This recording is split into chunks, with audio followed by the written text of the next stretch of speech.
আসসালামু আলাইকুম সবাইকে। আশা করি সবাই অনেক ভালো আছেন। আলহামদুলিল্লাহ আমি অনেক ভালো আছি। তো welcome to my new blog. আজকের ভিডিওটা তেমন কিছুই না, এই রান্না করব সেটারই ভিডিও। আমার শাশুড়ি একটু অসুস্থ, এইজন্য সকালবেলা রান্নাটা আমিই করতেছি। বেশি কিছু করব না, এক রকমের তরকারি করব। আর দুপুরের দিকে আমার বাবার বাড়ি থেকে আমার মা খাবার রান্না করে পাঠাবে। তো এই আপনাদের সাথে গল্প করব আর টুকটাক করে কাজ করব। আমি শীতকালীন সবজি দিয়ে তেলাপিয়া মাছের ঝোল রান্না করব। তো এখানে আমি নিয়েছি হচ্ছে আলু, বেগুন, ওলকপি আর টমেটো। আসলে কি বলেন তো, আমাদের মেয়েদের জীবনটাই রান্নাঘরের মধ্যেই সীমাবদ্ধ বেশিরভাগ ক্ষেত্রেই। কারণ আপনি যতই চাকরি করেন বা যাই করেন না কেন, দিন শেষে আপনাকে কিন্তু রান্না করতেই হবে। আর শুধু মাথার মধ্যে একটা জিনিসই কাজ করে, কালকে কি রান্না করব, আজকে কি রান্না করব, এই রান্না রান্না আর রান্না। রান্না কেমন হবে, কি দিয়ে কি রান্না করলে বেশি মজা হবে। এই যে আপনাদের সাথে কথা বলতে বলতে দেখেন আমার কাটাকুটি শেষ, তারপরে আমি চলে এসেছি বাটতে।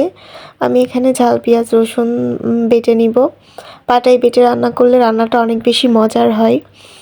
ব্লেন্ডারও মজার হয়, তবে আমার কাছে মনে হয় পাটায় বেটে রান্না করলে বেশি মজা হয়। এজন্য আমি যদি রান্না করি অল্প কিছু মশলা থাকলে তখন পাটাই বেটে নিই। আগে মাকে দেখতাম সারাদিন রান্নাঘরেই থাকতে, সকালে এক রকমের রান্না, দুপুরে এক রকম, রাতে এক রকম। এখন আস্তে আস্তে আমিও আমার মায়ের মতোই হয়ে যাচ্ছি। শুধু মনে হয় কীভাবে রান্না করলে খাবারটা আরও বেশি মজা হবে, আমার ছেলে একটু মজা করে খাবে, আমার হাজব্যান্ড একটু মজা করে খাবে। এই ভাবতে ভাবতেই দিনের অর্ধেকটা সময় চলে যায়। আসলে মেয়েদের জীবনটাই অন্যরকম। বাবার বাড়িতে একরকম থাকে, তারপরে বিয়ের পর শ্বশুরবাড়িতে অন্যরকম।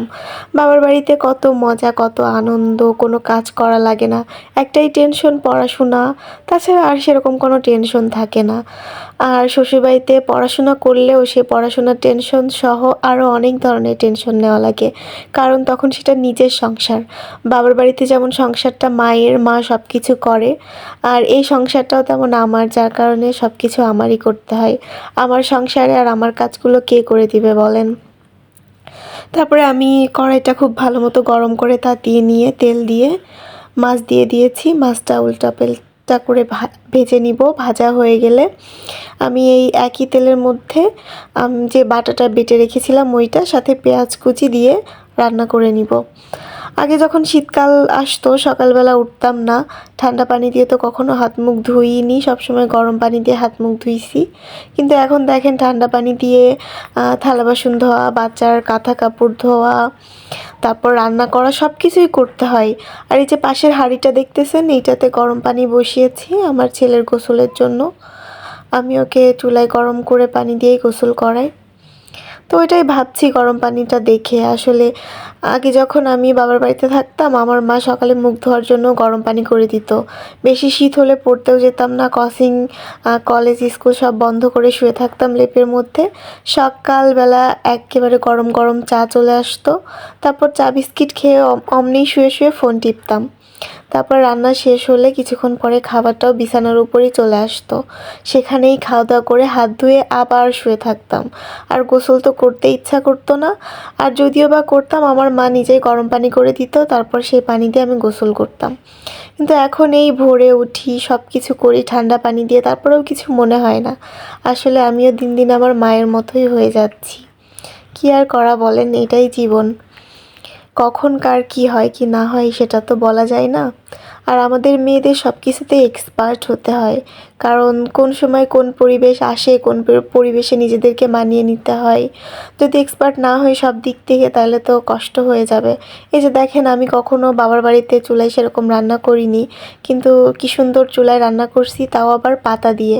পাতা দিয়ে রান্না করা কিন্তু একটু কষ্ট আছে, কারণ আপনার অনবরত চুলার মধ্যে পাতা দিতেই হবে আর হাত দিয়ে নাড়তেই হবে, না হলে কিন্তু জালটা নিভে যাবে আর একটা ধোঁয়া হবে তরকারিতে বা ভাতে, যাই বলেন ধোঁয়া ধোঁয়া গন্ধ হবে। যার কারণে পাতা দিয়ে রান্না করাও বেশ কষ্টের। কিন্তু দেখেন আমি কি সুন্দর শিখে গেছি, আমার কিন্তু কোনো এক্সপিরিয়েন্স ছিল না, কিন্তু আলহামদুলিল্লাহ আমি অনেক ভালো পারি। খড়িও ছিল, কিন্তু আমার শাশুড়ি দেখলাম পাশে পাতা এনে রেখেছে, তাই আর খড়ি দিয়ে রান্না করলাম না, পাতা দিয়েই করতেছি। আর এই যে গরম পানিটা বসিয়েছিলাম, এই পানিটা আমি এখানে দিয়ে দিব। গরম পানি দিলে রান্নাটা একটু তাড়াতাড়ি হবে, আর ঠান্ডা পানির থেকে গরম পানি দিলে রান্নাটা একটু মজারও হয়। আমি এটা একটু ঝোল করব, আর অন্য কিছু আপাতত রান্না করব না, প্রথমেই তো বলেছিলাম। আর ভাতটা আমি রাইস কুকারে দিয়ে দিয়েছি, আর তরকারিটা চুলায় করে নিব। আর আমার ছেলে আমার হাজব্যান্ডের সাথে খেলাধুলো করতেছে, ওকে গাড়িতে চড়িয়ে নিয়ে ঘুরিয়ে বেড়াচ্ছে। তা আমি বললাম যে তুমি একটু ওয়েট করো, আমি ওকে একটা ডিম পোস্ট করে দিই, হালকা পাতলা কিছু খাইয়ে দাও, কারণ ছোট মানুষ তো, সেই ভোরে উঠছে এখনও কিছু খাইনি, আর আমার রান্না হতে তো আরও একটু সময় লাগবে। আসলে আমার শাশুড়ি কালকে সন্ধ্যায় হঠাৎ করে অনেক বেশি অসুস্থ হয়ে যায়, গ্যাস আর প্রেশার একসাথে বাড়ার জন্য খুবই খারাপ অবস্থা হয়ে যায়, তাই তাকে হসপিটালে নিয়ে গিয়েছে, ভর্তি আছে, আজকে চলে আসবে। তো আমি বাড়িতে একাই আছি, আমি আর আমার হাজব্যান্ড, আর অন্যরা সবাই হসপিটালে। তো আমি ডিমটা পোস্ট করতে দিয়ে দিলাম পাশের চুলাতে। আমার শাশুড়ি যদিও আস্তে আস্তে দুপুর হয়ে যাবে, আর তখনকার খাবার দাবার আমার মা পাঠিয়ে দিবে, আমার আর নতুন করে কিছু রান্না করা লাগবে না, এটা জাস্ট আমাদের জন্য রান্না করছি। আর যেহেতু দুপুরে আসবে, তরকারিটা তো থেকেই যাবে, যদি খায় তাহলে খাবে, আর না খেলে এভাবেই থাকবে, রাতে আর রান্না করা লাগবে না। ডিমটা আমি একটু ঘন ঘন উল্টাচ্ছি, কারণ যাতে শক্ত না হয়ে যায়, আর কুসুমটা যাতে একদম বেশি গলা গলা না থাকে, আবার একদম শক্ত না হয়ে যায়, এজন্য ঘন ঘন উল্টে পাল্টে নরম করে এই পোস্টটা করে নিলাম হালকা একটু তেল দিয়ে। পানি পোস্ট করাটা আরও বেশি ভালো। আর আমি আমার ছেলের জন্য আগে লবণ দিতাম না, কিন্তু ও এখন একটু বড় হয়েছে, আর যেহেতু আমরা যে খাবার খাই সেম খাবারটাই ও খাই, যার কারণে ওর খাবারে যদি লবণ না দেওয়া হয় তাহলে ও আসলে খেতে চায় না, এই জন্য হালকা করে একটু লবণও দিয়ে দিয়েছিলাম। ওর বাবা ওকে গাড়িতে চড়িয়ে নিয়ে ঘুরে বেড়াবে আর খাওয়াবে, আমাদের অনেক বড় একটা খোলাত, তো ওখানেই ঘুরবে আর খাওয়াবে, তাহলে টুকটাক খাবে। যদিও ওর বাবার কাছে কখনোই ওরকম সবটুকু খায় না, ওর বাবা খাওয়াতে পারে না, আমি অনেক টেকনিক করে খাওয়াই, কিন্তু কি আর করা, এখন তো আর কোনো অপশন নাই। আমি যেহেতু রান্না করছি, আমার আরও অনেক কাজ আছে, সবগুলো করতে একটু সময় চলে যাবে, এই জন্য ওর বাবাকে বললাম তুমি একটু ওকে খাওয়াও, আমি কাজগুলো শেষ করি। এই যে দেখেন আমি ঝোলের পানি দিয়ে দিয়েছি, যদিও আবার গরম পানি দিচ্ছি, তারপরে ঝোল একটু ফুটে ওঠার জন্য অপেক্ষা করব, আর ঝোলটা ফুটে উঠলেই যে মাছগুলো ভেজে রেখেছিলাম সেই মাছগুলো দিয়ে দিব। আমার তরকারিতে ধনেপাতা খেতে খুব বেশি ভালো লাগে, কিন্তু আমার হাজব্যান্ড আর শ্বশুরবাড়ির লোকজন খুব একটা পছন্দ করে না, এই জন্য সেরকম আর খাওয়া হয় না। এই যে মোটামুটি আমার রান্না শেষের দিকে, আমি এখন একটু ভাজা জিরের গুঁড়া ছিটিয়ে দিলাম, তারপরে 1-2 মিনিটের মতো ঢেকে রাখবো, খুব বেশি একটা জাল দিব না, তারপরে আমি তরকারিটা নামিয়ে নিব। এই যে আজকের মতো আমার রান্না শেষ। আর রান্নাটা শেষ হয়ে গেলে মনে হয় যে কাজের প্রায় অর্ধেকটাই শেষ হয়ে গিয়েছে, রান্নাটায় যত ঝামেলা, যত বাড়তি কাজ, আর বাকি কাজগুলো তো আমার ছেলের সাথেও আমি করে নিতে পারি। এরপর আমি চলে এসেছি, তরকারিটা খুলে নিয়ে রুমে চলে যাব, তারপর আমি আমার ছেলেকে খাওয়াবো। আমার ছেলেকে দেখেন খাবার দিয়ে দিয়েছি, যদিও এতগুলো খাবে না, কিন্তু তারপরেও মায়ের মন কি আর করা। ভিডিওটা ভালো লাগলে একটা সাবস্ক্রাইব করে দেবেন, আর সবাইকে অনেক অনেক ধন্যবাদ।